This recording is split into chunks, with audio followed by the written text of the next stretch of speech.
Hi friends, welcome back to my channel. I'm Saray and I'm so excited that you are here joining me today for this super exciting planning video. This is the first video in a series, a planning series of videos that I will be sharing as I move into my new planner for the new planner year. Now, if you saw my planner lineup video, which I will go ahead and link here in case you missed it, I shared that I'm going to be using a couple of different planners. Now, that is on top of my budget planner, which I am a huge fan of and I'm going to be using as well. But I wanted to introduce my two main every single day types of planners. So that included an hourly planner, weekly, and also a daily planner. So in this video, I'm going to start by setting up my main planner, which is my overview planner, which is that is my weekly one, my weekly hourly that I use as a sort of overview, a weekly overview, and where I house all of the things for the entire year.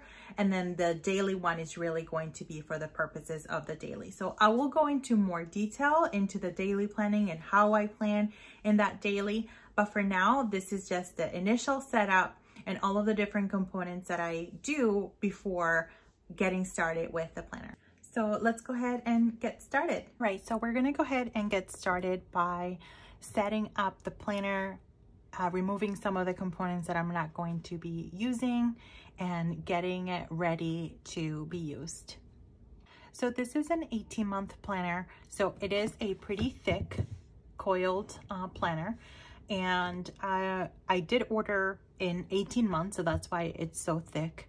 So I'm gonna go ahead and remove some of the components. So for example, the additional 6 months that are in this planner, I'm gonna go ahead and remove because I don't really need it. And that's going to open it up for me to have a little bit more room as my planner gets thicker throughout the year as I add stickers to my spreads.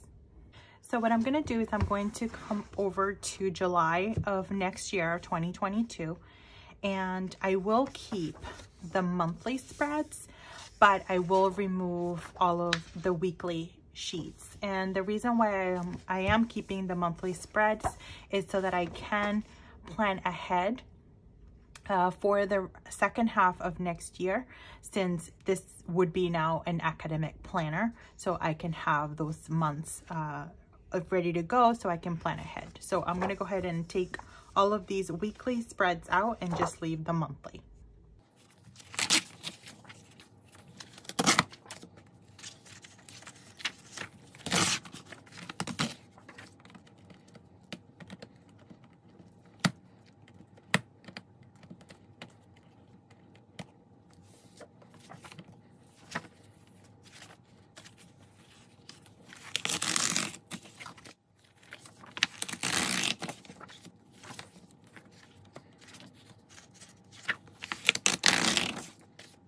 All right, so all of those extra pages are out, and that has reduced the amount of bulk significantly, but I'm still gonna do a couple more things to take the bulk a little bit further down.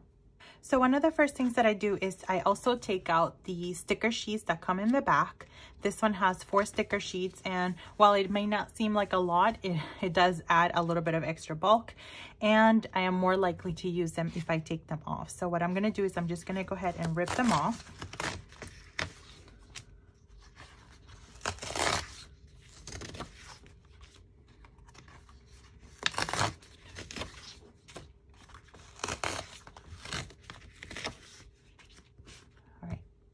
The next thing is I also take the back pocket out of the back. This one does also add a little bit of extra bulk, and sometimes I don't use it as much, or if I do, I like to be able to move it around in different parts of the planner, because I might keep like the stickers that I'm using for that particular week or for the month in the pocket. So I'm just gonna go ahead and just also rip it apart from here. Oh, it's a little bit thicker. And I absolutely love this pocket. It is just so pretty with just the black and the gold accent. It is just stunning. All right, so that would have taken down quite a bit of the bulk.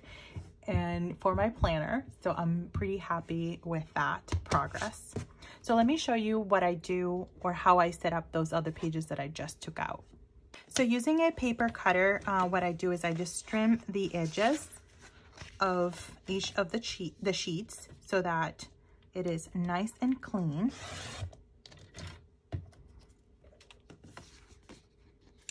And now I'm able to add them to my EC sticker collection.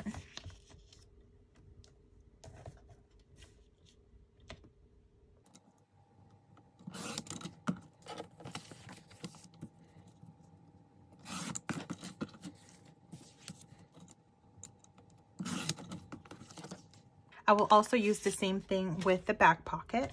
I'm going to go ahead and just trim it down a little bit.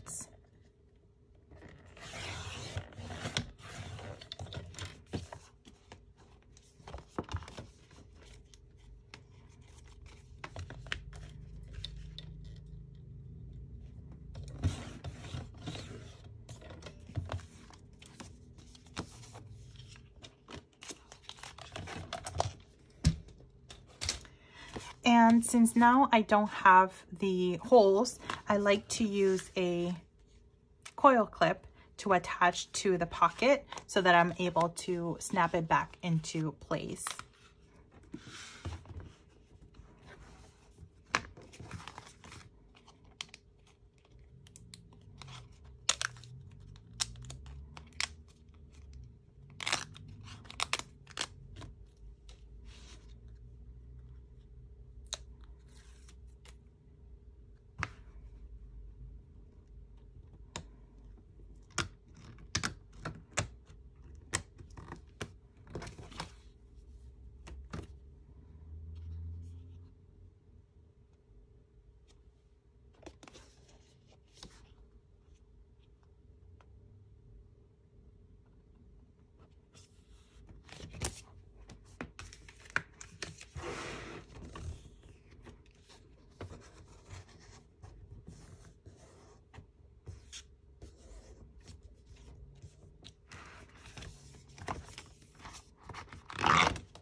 All right, so I'm gonna go ahead and put the pocket aside for now so that I can start setting up my planner. So the first thing that I usually do is, with my new planner, is I put my name. But instead of writing my name, what I do is I use these stickers, these letter stickers. These are from Erin Condren, just to write it out. I have been using these quite a bit before, so I'm running out of a few letters. So I don't think I'll have enough for everything, or maybe I will. But let's see, maybe I will. No, I will not have enough. So what I'll do is I'll just do my initials, because I have an S and a B, and then I have plenty of numbers so I can put in the year for this planner, because my goal is to stick to this planner for the entire year. I had 2 really great years. I think it was probably 2019 and also probably 2018, where I had one planner for the full year, and it was amazing looking back on it. But of course, this has been the year of just a lot of indecision altogether. So I'm hoping that is not the case this year. So here I'm listing 2021, perfect, and 2022. So I'm going to start from the back just to make sure that it's all aligned.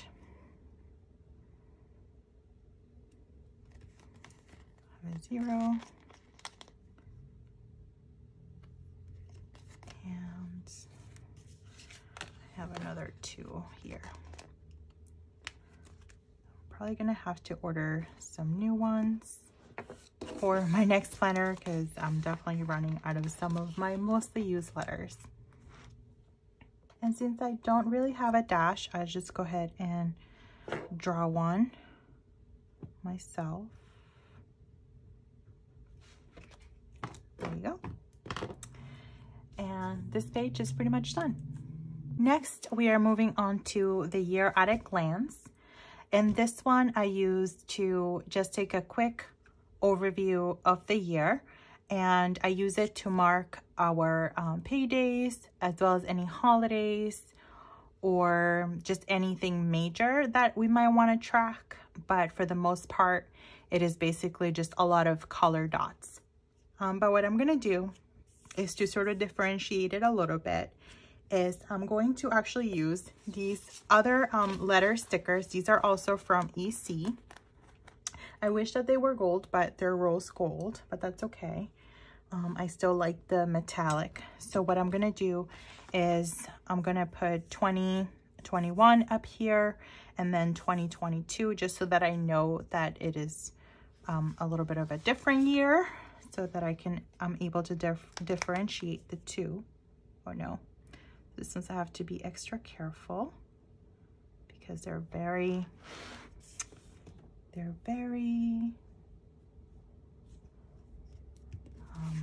fragile.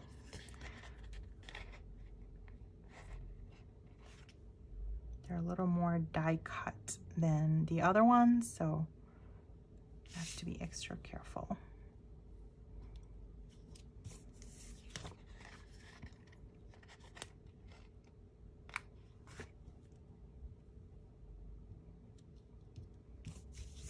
And I love using tweezers for that extra precision.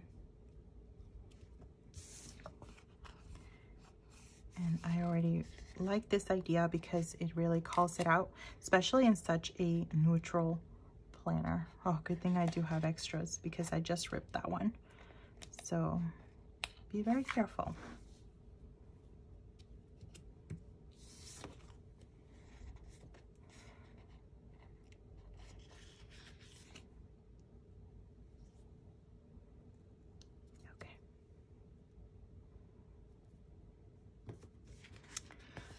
So with so many twos, and twos is definitely not an easy number to peel because it has so many turns and curves. That makes it a little bit trickier. Ah, got it. Oop.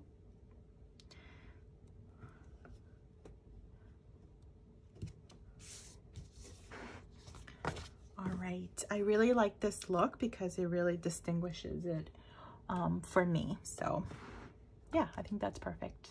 All right, so there's basically just a couple of things that I'm going to mark here, and that is going to be my paydays, and then I'm also going to highlight the holidays. So I'm going to pick one color. I think I'm going to go with this maybe like teal. No, maybe I'll do this. Yeah, no, I'll do this more greenish one. This on the other side.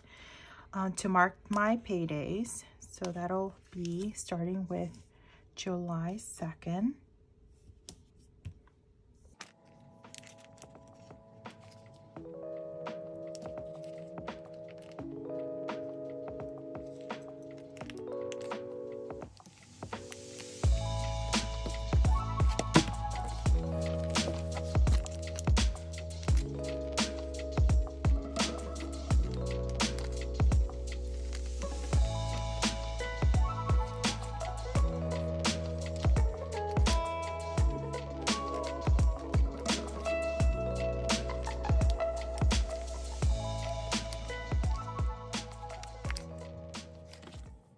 And I've gone ahead and just laid down the paydays for just 2021. I'll go ahead and set up the rest, or 2022, once at the end of the year when I start to take a look at the beginning of next year. All right, so the next thing that I'm gonna do is I'm going to just indicate the holidays. And for that, what I use are these gold circles, but they're clear in the middle, so that, for example, if a holiday were to fall on, let's say, for instance, on July 2nd, I could just layer it on top and still be able to see that it is a green and the number as well. So what I'll do is I'll start with July.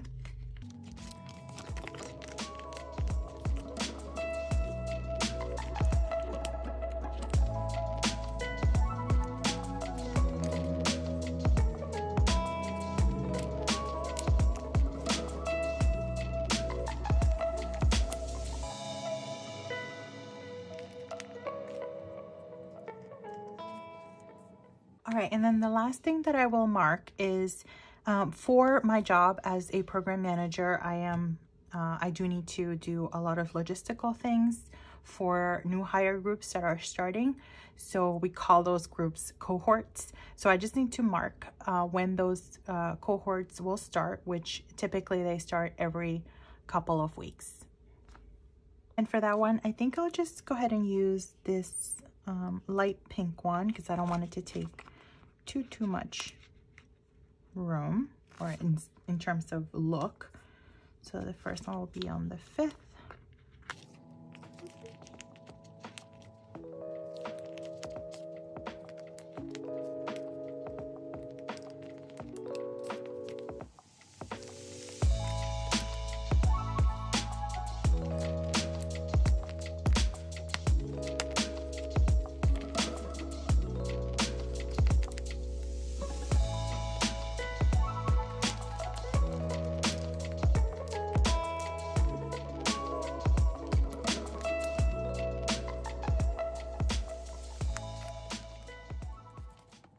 Right, so all of those important dates are set up, and just so that I can remember the legend, I'll go ahead and just write it up at the top, or maybe I can write it here. Maybe I'll write it at the bottom actually, since I have so much room. And that's one of the reasons as to why I love this neutral planner so much, because it is truly a neutral planner, which is awesome.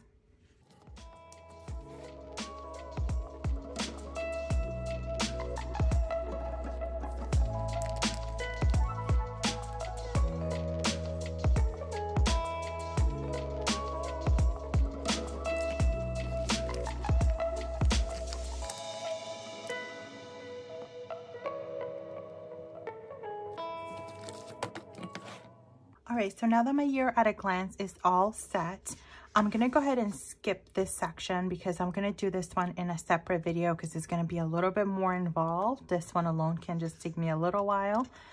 And I'm also going to be doing my July spread as well as my dashboard spread and my weekly setup as well, all separately. But what I do want to set up all the way in the back of the planner are going to be some of my notes pages. And the reason why I'm setting these notes pages up this way is because they're going to be very quick actually. And what I'm going to be setting up are these sticker sheets. I printed these out. These are from the Paper and Glam book club, and yeah, these are from the Paper and Glam book club, and I've just joined the Seasonal Living Patreon as well, so I'm super excited about that. I'll go ahead and stick these down on my notes pages so that I can reference them, so that I know exactly when like book club is, or when there is a reading live that's happening, all of that stuff. So it's basically super simple. I'm just going to go ahead and peel the back of this one off and just put it in the notes page.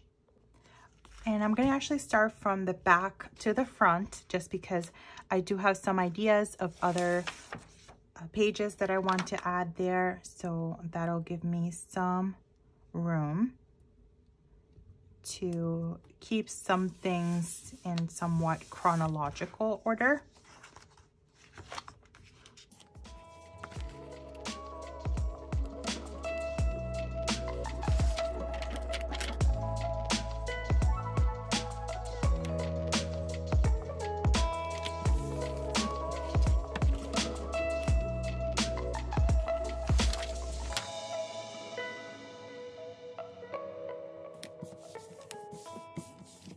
So these pages are pretty much all set. So I am ready to move on. All right, so that is my initial setup, and I hope that you found it helpful. Maybe you picked up a few things here and there. I'd love to know, what are some of those planner rituals that you do every single year when you're moving into a new planner? Like, for example, for me is getting rid of that pocket in the back. Or removing the stickers. Those are things that I definitely have to do every single time. So I'd love to know, what are some of yours? Thank you so much for joining me today for this first video of this planner series as I set up my planner. Let me know if you have any questions or comments down below. And in the meantime, friends, let's keep planning to do more.